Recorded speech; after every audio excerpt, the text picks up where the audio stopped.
14 নম্বর, ইচ্ছা করে হাই তোলা অথবা হাই বন্ধ করার চেষ্টা না করা। 15 নম্বর, সামনের কাতারে জায়গা থাকা সত্ত্বেও একাকী পিছনে দাঁড়িয়ে নামাজ পড়া। 16 নম্বর, কোন প্রাণীর ছবিযুক্ত কাপড় পরিধানরত অবস্থায় নামাজ পড়া। 17 নম্বর, প্রথম রাকাত অপেক্ষা দ্বিতীয় রাকাতের কিরাত 3 আয়াত বা ততোধিক পরিমাণ লম্বা করা।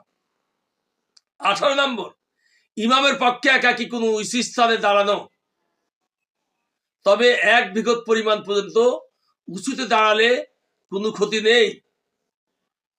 19 নম্বর, এমন ভাবে চাদর জড়িয়ে নামাজ পড়া যাতে হাত বের করতে অসুবিধা হয়। 20 নম্বর, অঙ্গ প্রত্যঙ্গ মোচড়ানো।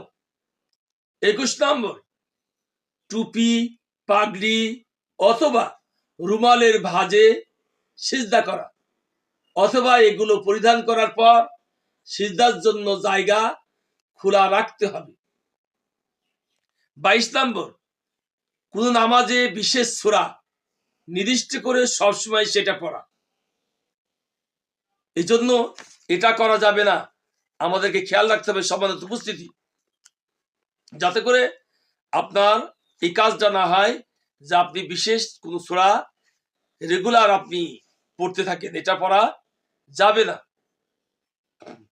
নামাজে পাঠ করার জন্য কোনো বিশেষ সূরা নির্ধারিত করা, তবে হ্যাঁ, আসানির জন্য যদি সেরূপ করা হয় তাতে কোনো অসুবিধা নেই, কিংবা যদি সেই সূরা বা কিরাত সুন্নত কিংবা মুস্তাহাব হয় এবং সেটিই পড়তে হবে, অন্যটা পড়া ঠিক হবে না, এমন বিশ্বাস না থাকে, তাহলেও সবসময় সেটি পাঠ করার জন্য নির্দিষ্ট করে নেয়াতে কোনো অসুবিধা নেই।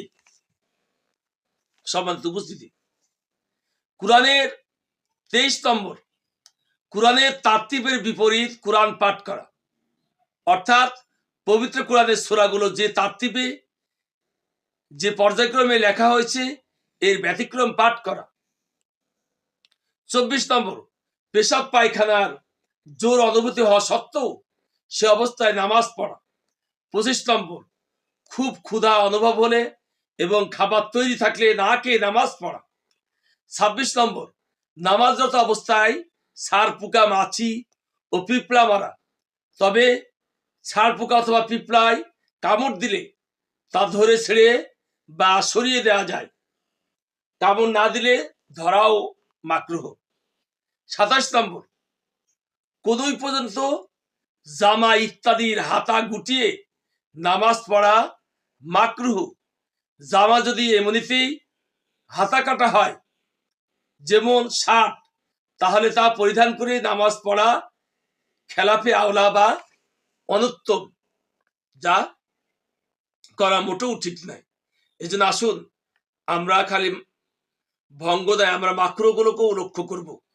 আল্লাহ পাক রব্বুল আলামিন আমাদেরকে সহিভাবে নামাজ আদায় করার তৌফিক এনায়েত করুন, আমিন।